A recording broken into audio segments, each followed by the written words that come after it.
And welcome back, rugby fans, to Rugby 411. As always, I'm your host. My name is Joshua Shibata. And once again, we are privileged here on the Rugby 411 podcast to have with us a member of the RFCLA team, one of the best who have ever done it on the Major League Rugby pitch, Andrew Coe. Welcome, Andrew, to the show. How you Thanks. feeling, brother? Yeah, I'm doing well, doing well. The sun is shining here in LA. I Yeah. think this is the first day where I've really felt like, okay, summer's around the corner. Mm-hmm, There's mm-hmm. something in the air there that summer's not too far away now. No, yeah, I know. Being from Canada, not an LA native, but being an LA native, this is kind of like you said. This is kind of the start of summer, even though it's Yeah. only March. Uh, the rest of the country is still kind of dealing with spring and winter, but we're already ready for summer. And Yeah, that's my parents hate it when I talk to them and the sun is shining here and it's snowing back home. So Oh yeah, no, I get that. I have friends that are in New York right now, and they're just like, it's ridiculous. I worked out today. I ran with my shirt off, and it's nice. yeah, New York. No way can you do that right now. So Not a chance. No. not a chance, not a chance. So we are here talking about Andrew Coe, going over you. Honestly, Andrew, looking over and doing some research, man, you have had a amazing. I mean, it's not a long. I'm pretty sure it might feel different for you, but it's not a long career. But you've done some amazing stuff in your career so far. So obviously, the first start, being from Canada, and we're from America, but don't know if rugby is as big a sport in Canada as it is in, like, say, New Zealand or Australia, or if it's on the same level as America. How does a boy from Canada get into rugby? Yeah, it's definitely not as big as New Zealand or Australia, that's for sure. But I was playing soccer growing up, Mm-hmm. and I got to the age where they start to teach shoulder checking in soccer, and I enjoyed the shoulder checking a bit too much. Kept getting kicked out of games because I was Oh, got it. just laying some kids out. My dad thought, you know what, enough of that. I'm not driving you to soccer practice just so you can get kicked out of games for hitting these kids. Let's put you in a contact sport. I mean, I played hockey growing up, which is a contact sport, but that's a winter sport. So for the summer, my dad's like, let's put you in rugby. He was playing locally as well. He was playing at Oh, it was actually the Markham RFC before they merged with the Irish. It's now the Markham Irish Rugby Football Club. But that's how it started. It was a little too much enjoyment of the contact aspect of it. interesting. So it was your father that suggested rugby. Interesting. Again, I don't know if maybe American football not as prevalent in Canada. No, not particularly. Like some people play it, Okay, but it's not. It's different rules up there. It's got it. Canadian rules, so Canadian football, got it. there's only three downs instead of four. Oh, okay. That Um, I didn't know. yeah, and there's a lot more kicking in it, more punting. Got it. Yeah, it's interesting. It's definitely not as big as And American sounds like not football. as physical as rugby was. So No, I think actually I went to a football scouting day and I didn't really like it too much. okay, Football didn't really speak to do you. anything. It didn't speak to me. I think it was a fall sport as well, so it Mhm. interfered with my hockey schedule. Mm. Compared to rugby was a spring summer sport, so it was a bit better. So it worked perfectly. So Yeah. so then from there you've pretty much just fell in love with rugby, I'm assuming. Yeah, yeah, pretty much. It's a very unique sport in terms of the culture side of it and the Mm. um beyond the field, beyond the pitch, shenanigans that people get Mhm. up to. Sure. Um, yeah, the culture of rugby's uh, different than any other sport, and that's why it's my opinion the greatest sport there is. There you go. Love to hear that. So then from there, was the plan always to take rugby and go as far as you can go with it? Or was it just this is fun, but eventually maybe you might find something else? Yeah, it's well. this would have been pre-MLR, pre-professional rugby in North Right. America. So you didn't really have too much to look up to. You had the national team playing for Canada, but all those guys had day jobs as well. So Right. I just kind of assumed I'll take this as far as I can go, but I'm gonna have to get a job and like maybe Hmm. do it on the side as well. And Hmm. it wasn't until number one, sevens got led into the Olympics, which Hmm. changed my mindset. And Hmm. number two, when professional rugby came to North America, that also changed kind of the landscape of rugby. Okay, so then let's shift to that. So you mentioned a really huge thing: rugby sevens becoming an Olympic sport. So Mm, when that happened, were you in college at this time? Because you rolled in University of British Columbia with the Thunderbirds. By the mhm. way, you won a couple of championships over there, so Yep, no stranger to that. And also too, you made it to the under 20s Canadian team. You got a silver medal with that.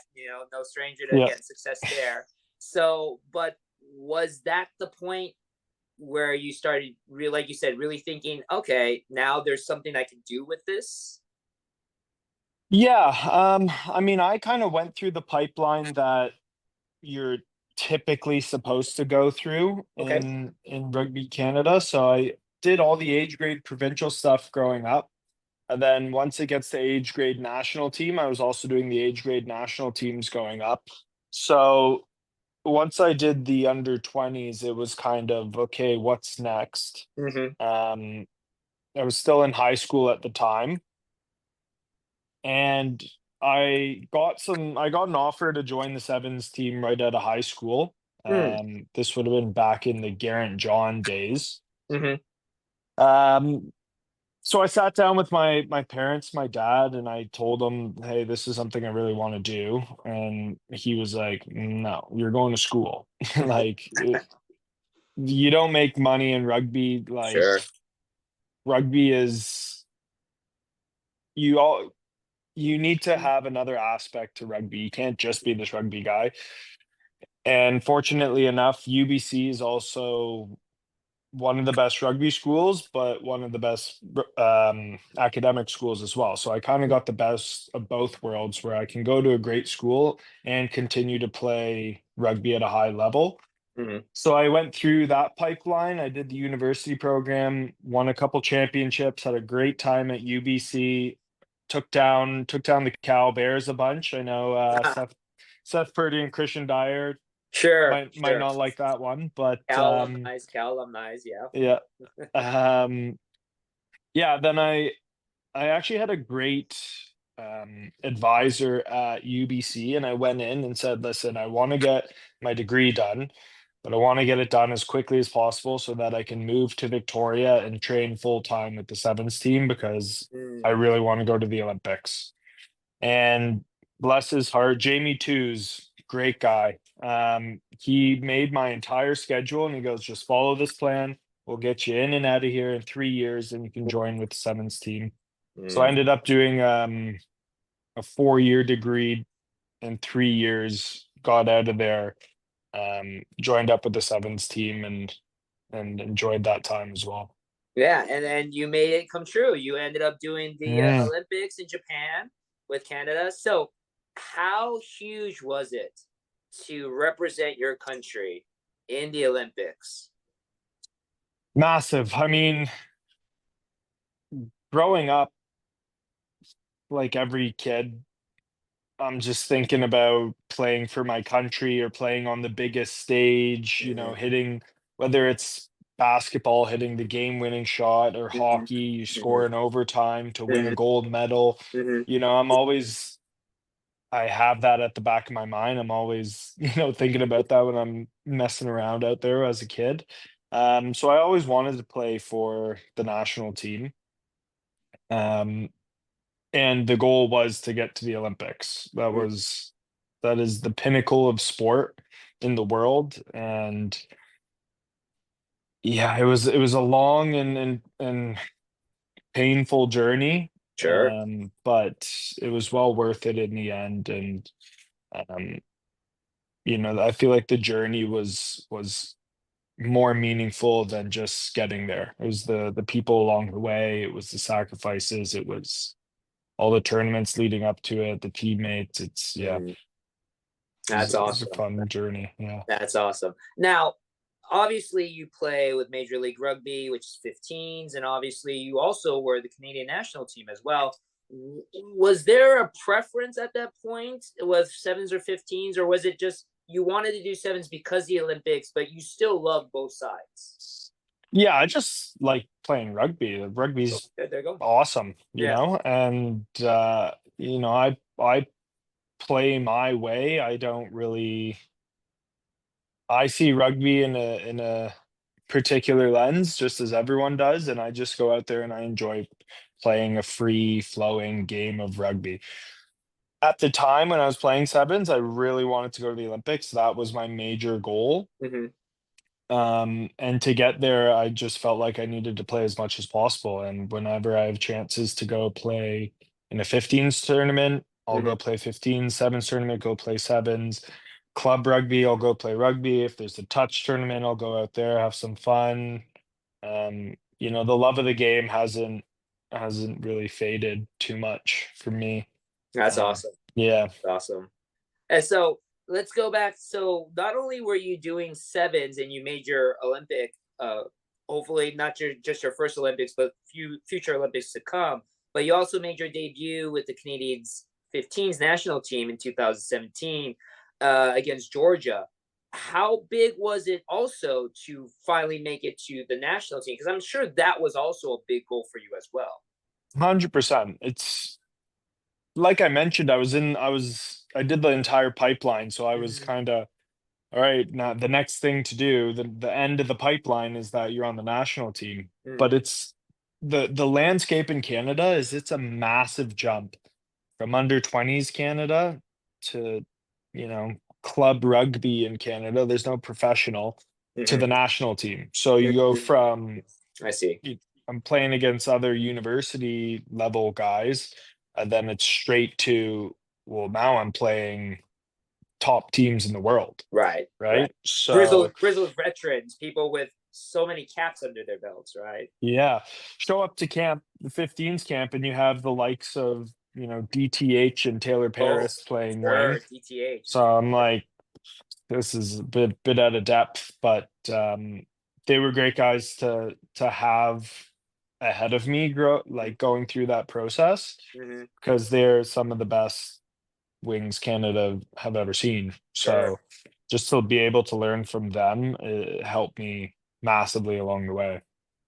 So, and then eventually you made it to a Rugby World Cup, also in Japan. So you Hmm. made the Olympics in Japan and then a Rugby World Cup as well. Again, how massive was it to make a Rugby World Cup representing your country? Huge, huge. My eyes were always on the Olympics, but I always, that was priority number one, but priority number two, maybe 1A and 1B, was going to a World Cup. Mm, Um, just any chance to really represent the country on the national stage is something that I want, and there's no bigger stage for 15s than the World Cup. So that was awesome. And yeah, going to having it in Japan, both the World Cup and the Olympics that I've gone to, it's got a special place in my heart for sure. that's cool. Now, let's go into it as much as you feel comfortable going into it. Both Canada and USA unfortunately faced the same situation with the recent Rugby World Cup, where both teams unfortunately did not qualify. Mm. How devastating is that for you? Having gone to a Rugby World Cup, obviously the plan is, hey, let's try again next cycle.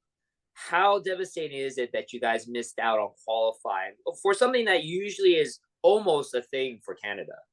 Yeah, we've gone to every other World Cup. That was the first ever World Cup that we've missed. Mm-hmm. So it was pretty devastating. I think it shocked a lot of, I don't know about shocked, but it gave people a wake-up call, I think, Mm, especially in the leadership positions at Rugby Canada, that, hey, you're not just walking into a World Cup, like, you need to invest in people, you need to, continually grow. You're not just handed out things from World Rugby. You're not just handed out entrance to the World Cup. You have to invest, you have to grow, you have to um, get the grassroots programs going. You got to have a pipeline for players. You have to do everything that you need to do in order to get to the World Cup. You can't just rest on your laurels and that's just assume that you're going. So, and I know there's been some people on social media, and there's been some talk about it. With, like you said, maybe leadership needs to change here and there. Also, too, with the Toronto Arrows no longer being around, a Mhm. lot of people, especially with Canadian fans, Canadian rugby fans, very upset about that because that takes away, honestly, a point of allowing young Canadian players to jump into the national level. Any thoughts of maybe what your thoughts on the situation, or what is the position that Canadian rugby is in right now? Do you feel they should be moving towards a certain position? Are they in a good spot right now as we're getting ready for the 2027 Rugby World Cup? Yeah, I don't know if they're in a good spot right now or not. Mhm. That's a good question. I'm not too sure. That's all I can do is try my best and play good footy and buy into the program and do everything that I can do. I can't really tell the leadership what the best decision is. Um, I think financially they're a bit better with how they've been spending money, but I think there's still a lot of inadequacies within Rugby Canada that need to be addressed if they really want to see the men's 15s team back at the Rugby World Cup. So it's yeah, it's an interesting one. In terms of the MLR stuff though, I think they need to get a Canadian team back. They Yeah, need to. yeah, I agree with you on that. Yeah, like it's too much of a jump. They have this thing called the Pacific Pride program out Right, in right. yeah, and it's fine, but it's like a lateral move for a lot of guys. Like you're Hmm. playing in the BC Premiership, Hmm. and if you get poached from another team in the BC Premiership, you're just going to another team in the BC Premiership. Right.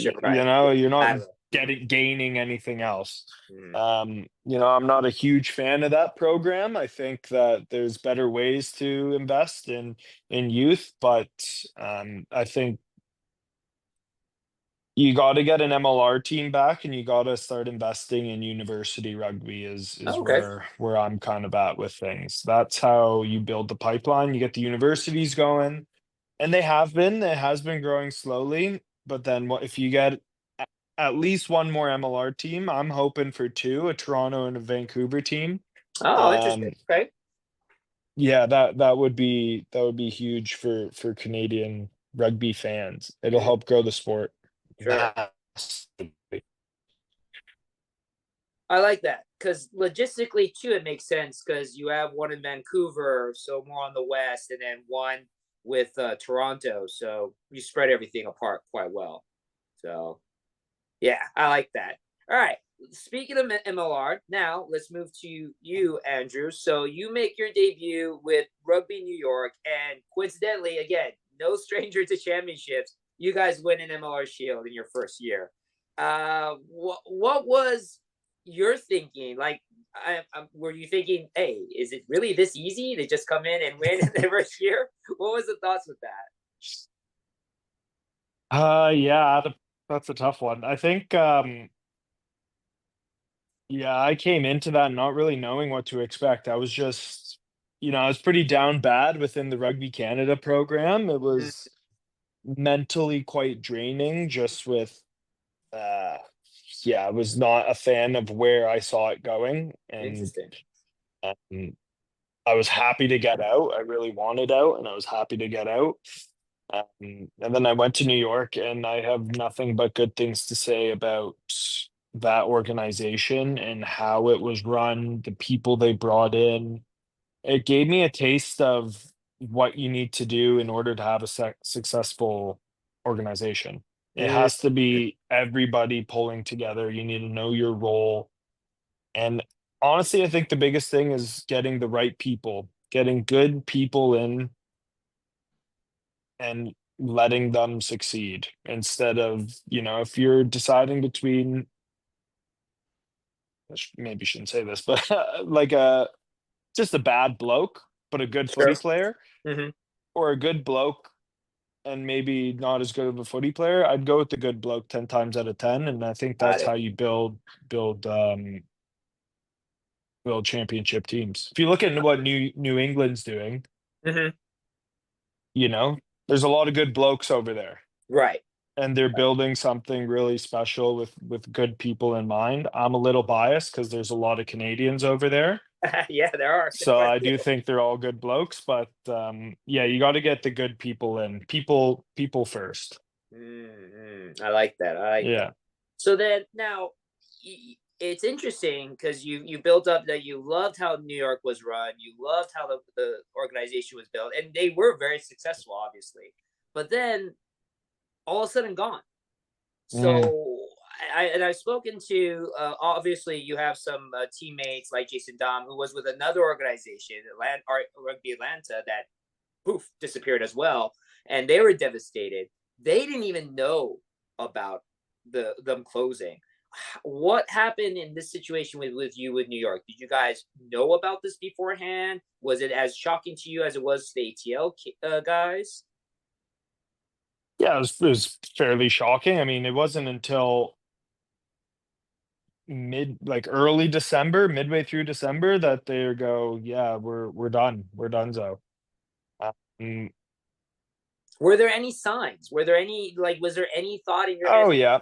Oh, there were. Okay. Yeah, Okay. yeah. Hindsight's 2020, but Okay. when you're signing contracts and you're Hmm. having team meetings and you're like, we had team meetings in terms of the style of play that we want to play, what our play calls are, getting to know each other. We had all these meetings, so you just kind of assume, all right, like I think we're going forward with this. Hmm.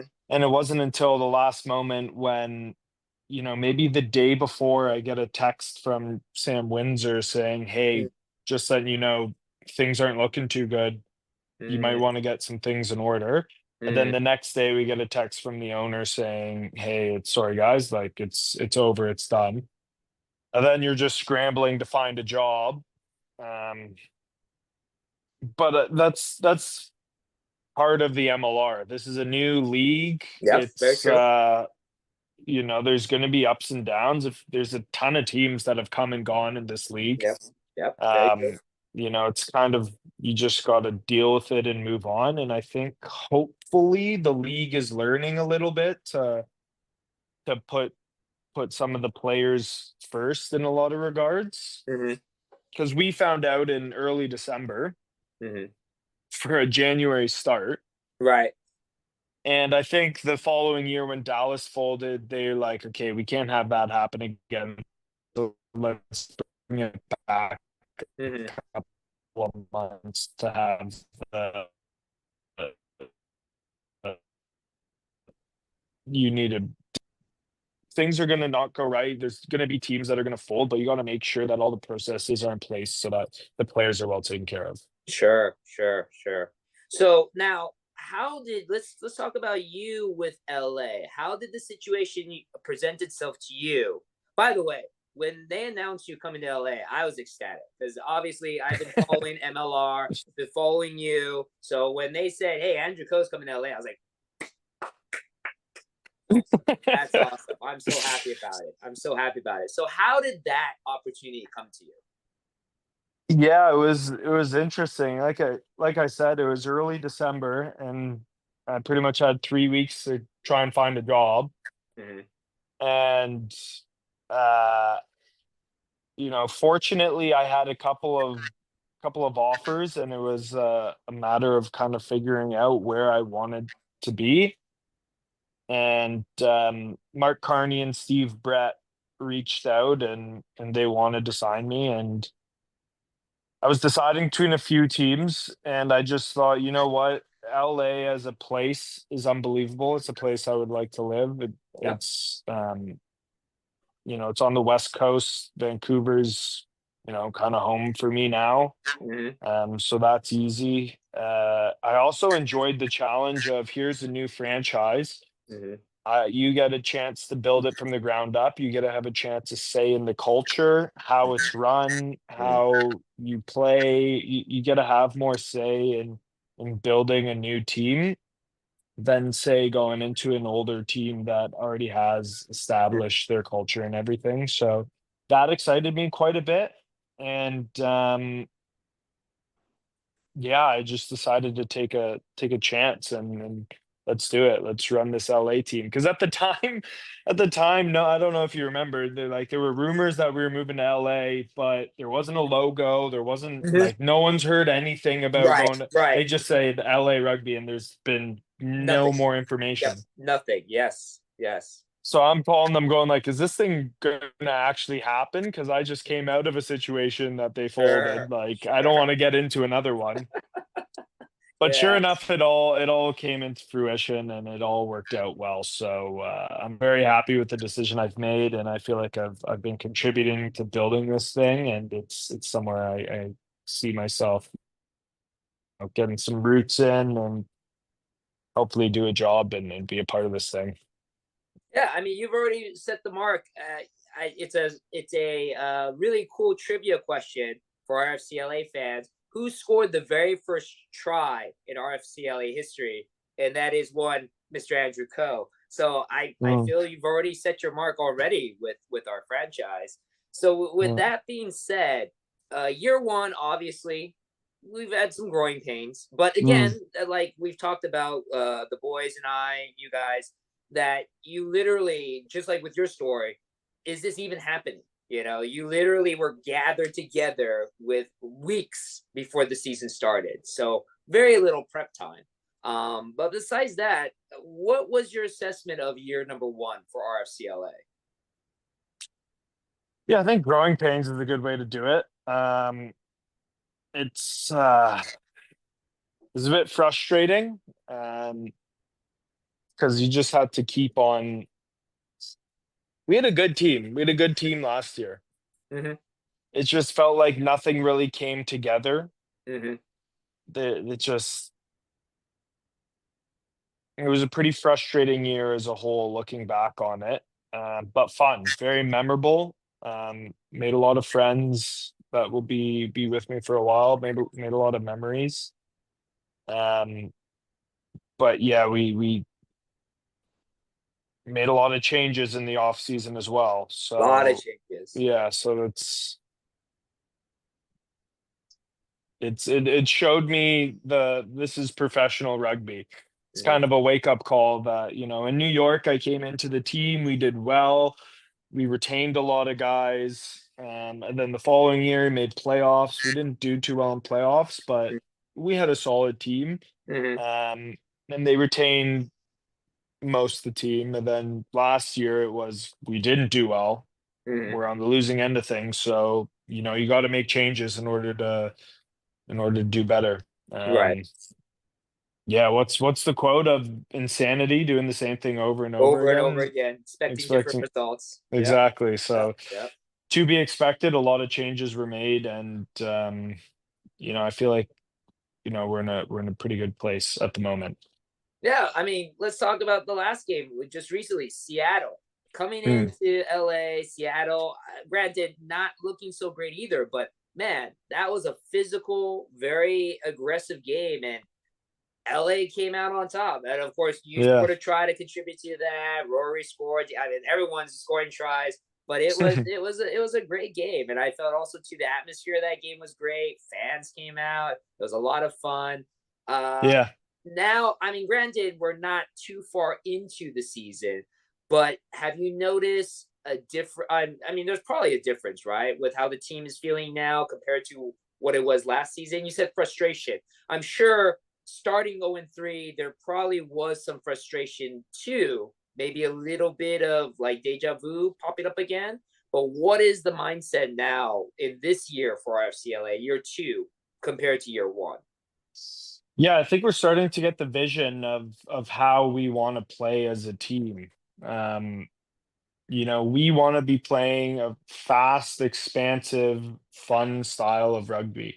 Mm, We want lots of ball in play. We think it's just a fun atmosphere and growing the game the right way, playing the game the right way. mm-hmm, People want to go watch a game that's exciting to them. There's lots of tries, there's lots mm-hmm, of running, big mm-hmm. hits, expansive footy. People want to go to those types of games, right? Yes, That's how you grow a fan base. That's how you grow rugby in America, is make it fun and exciting. No one there you wants to go. go where it's just box kick it again, kick it out, line out, scrum, scrum.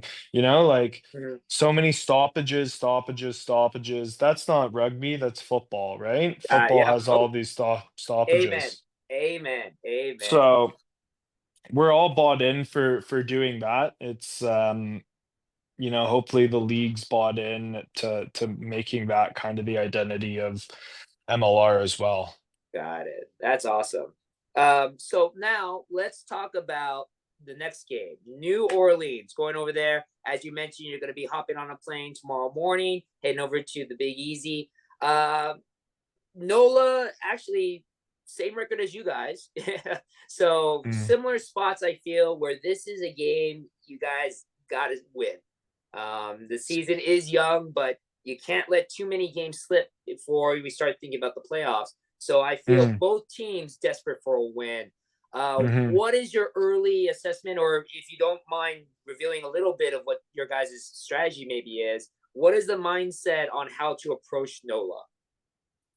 Yeah, NOLA's a good team. They've got a lot of good players. They've had an insurgence of an investment last off season, so they've signed some very good players. There's some money going into that program. And they play a good style of footy as well. It's fun to watch them. It's nice to see some buddies over there. Cooper Coates Yep. has been doing Cooper Coates is over real there. well over there.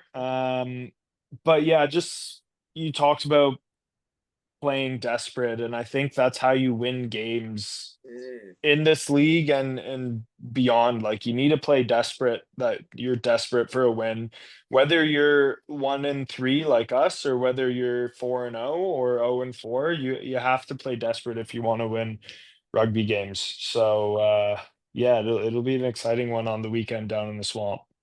Any players on the other side? You mentioned Cooper Coates, fellow Canadian. I know Caden Duguid is also a young Canadian. Maybe you're familiar Yep. with being on the Canadian team. But and there's a bunch of USA Eagles on that team as well. Mm. Cardi's over there, Luke Campbell, Paul Mullins.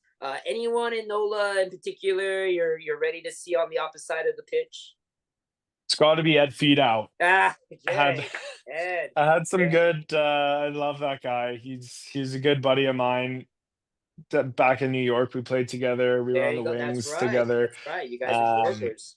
yeah, we were New Yorkers together. I Unfortunately, he wasn't in the game we played against each other last year. Mm-hmm. Yeah, hopefully he's in this one. Although Mm-hmm. he's a handful. So That's what I was gonna say. I was gonna then ask you, who do you not want to see on the opposite side of the pitch? I thought you could he's say Ed probably Fido on that both. one. He's Yeah, both. He's someone I want to and don't want to. that's awesome. That's Yeah. awesome. Is there so traveling obviously has its own ups and downs, especially with the way traveling is here in America. Um, does that add more of a disadvantage to a team when they have to travel somewhere else to play away? Or are you guys accustomed to that enough, or it doesn't make a difference? What are the thoughts on that? Yeah, it depends where, um, how far you're going. There's a lot of short answer, yes. But every time you go somewhere else, people are more accustomed to it. You're accustomed to the pitch. If you look at, going up to Seattle, that field is tiny. That feels Yeah. like half the size of a regular field, right? Um, so you have to adjust your game plan accordingly. Mm-hmm. If you look at, we went down to San Diego um last week, 2 weeks ago, Two whenever it weeks. was. Yeah. Yeah. That's a tough place to play in. It's loud. They have great fans. They definitely get a home field boost, which is nice. Swamp is a place that's a tough place to play. It's humid, it's hot, it's Hmm. you'll be hanging on by a thread in games like that, especially if you play a fast-paced game. So Hmm. there are advantages to home teams, travel included, but you make the best of it. Sometimes it's fun to play in those games. There you go. Now, is the mindset? I'm sure you, as a competitive person, just speaking with you over this last hour, very competitive. You love playing rugby. Is the mindset already as soon as the whistle blows, you're going to score a try? Like, is that automatically the goal, or is it just whatever you can do to just help the team, try or no try? It's whatever you can do to help the team, or is it I'm going to score a try? I got to score a try. No, I would say score a try is a point of interest to me. I think for me it's to make my game is to make stuff happen. Whether that's scoring a try, whether that's setting up a try, whether it's a line break, whether it's a line bend, whether I make a big shot to stop defenders, I go up for a high ball, whatever it is, I want to make an impact and make a difference in the game. Nice, nice. Now let's as we're wrapping this up, let's ask a couple more questions for you in regards to your teammates with RFCLA. Now, Mm. I still consider you a young player, but we now sort of have a influx of younger players coming onto the team. Uh, do you feel you're I know, and again, it's only year two for you in RFCLA, but it's not your first year playing professional rugby. Do you feel your place on the team might have changed a little bit compared to being like the younger player to now being one of the older ones? Um, Not necessarily. I feel like I enjoy being the younger player on the team, and I try and keep that mindset. It's a Mm. lot fun. It's a lot more Ah, fun. there you go. Um, no, I don't feel like my role has changed too much. I just try and get through my work. I focus on my job. I'm not focused on anybody else and what they're trying to do. I just assume and trust that they're doing the same thing, which is be the best player that I can be the best Yeah. player that they can be.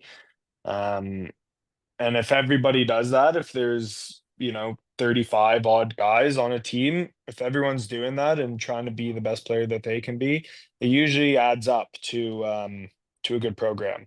So I'm There, not really too focused on any of that. It's just do me. there you go. There you go. Now, is there anyone on the team? As I mentioned before, we do have a lot of younger players that have just showed up. Oh, here we go. Tim Anstey, any of them. There's maybe not the question you might be thinking, but the question is there anybody that we as RFCLA players should be focusing on as future stars of the team, or people that haven't really sparked just yet, but maybe down the line, a guy that will really show off on the pitch? Um, there's a lot of good footy players. Could probably tell a good thing about everybody on the team. Um, Semi hasn't played a whole lot this year. He'll Mhm. come through, and Sure. I'm sure he'll end the season with like 50 tries because that's who Semi is. Sure. Um, I've been impressed with Ed Timpson. He's Ah, he's been a yes. really good player. Mm-hmm. He's a athlete. He is fast. He is low Mm-hmm. key, like real fast. There's guys that M- Matthias Jensen, Nick Chan has been playing well. Um,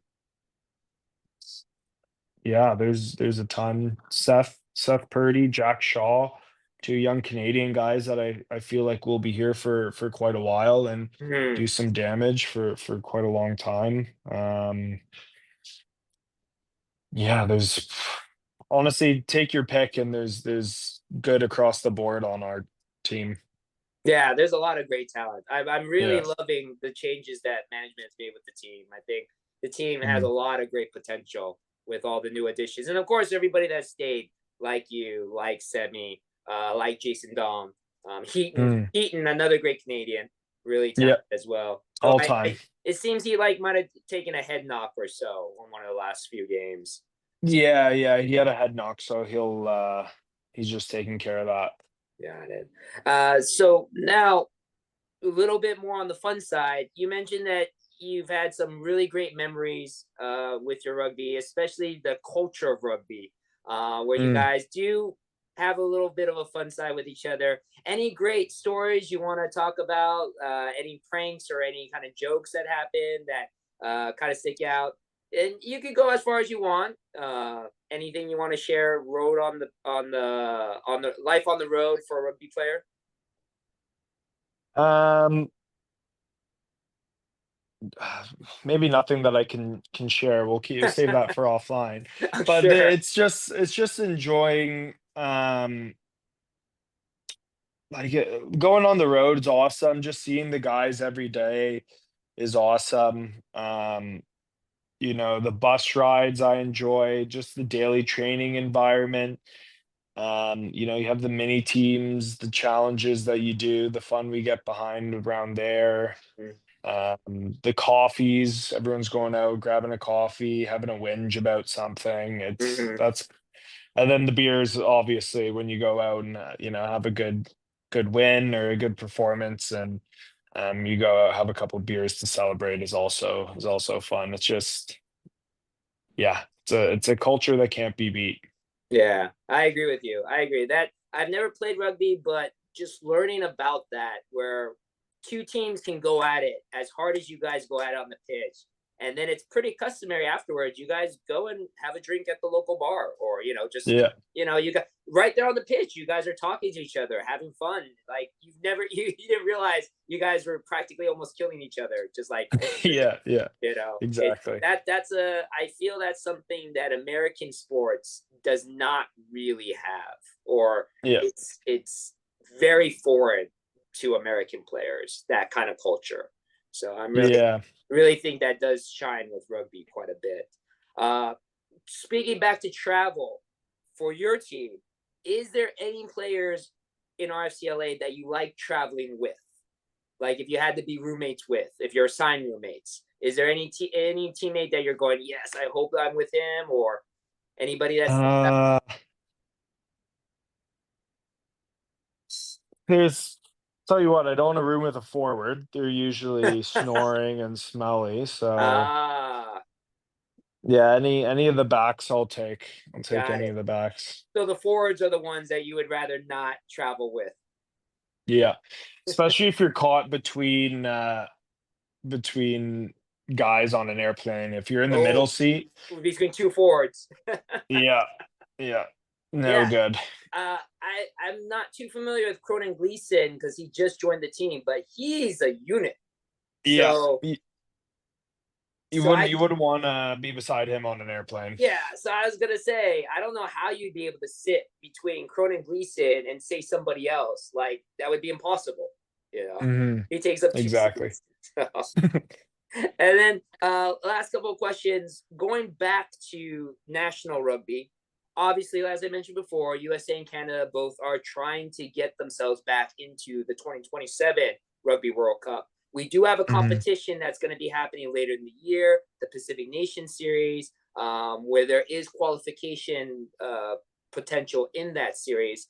I'm curious, how does it feel, or what is the mindset here where you are teaming with other USA Eagles like a Jason Dom, and you're playing together as teammates a couple months, and then literally later in the year you're going to have to go against each other. Is it to me as a person that doesn't play rugby? It seems like that would be kind of a little hard to do, but do you guys get used to something like that?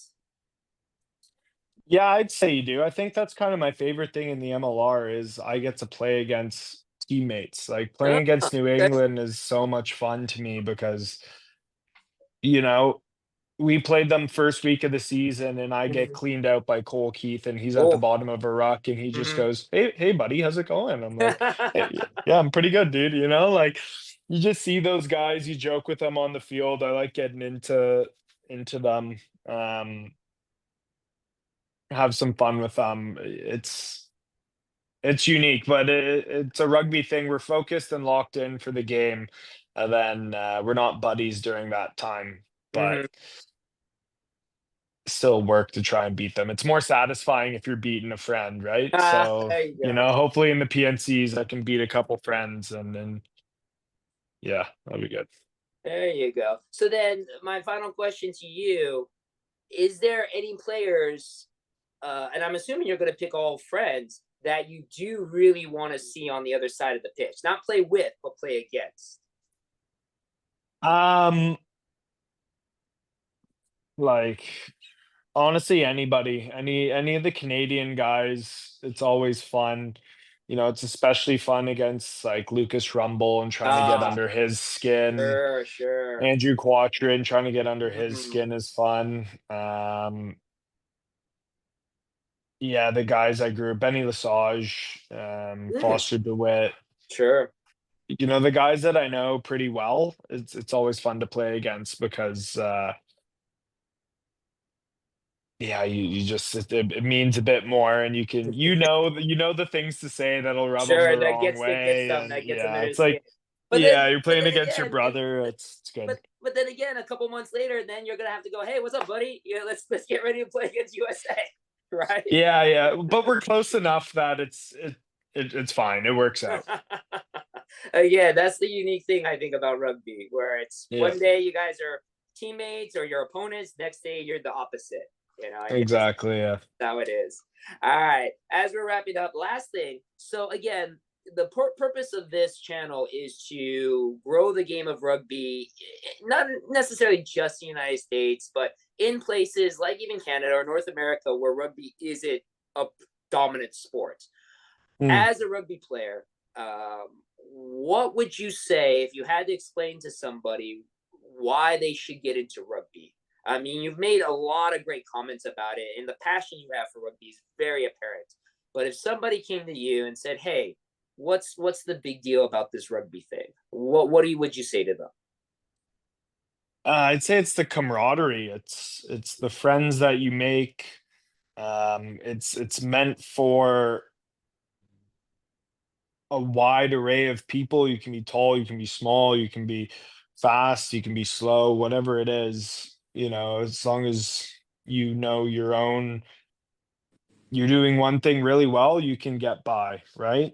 Mhm. Um, and then the camaraderie, the friends that you make, the people that you meet. I've got friends all over the world now, that I'm happy to go have a beer with anytime. So if you're looking to get into rugby, it's you'll make memories, you'll make friends, um, and you'll just have a good time.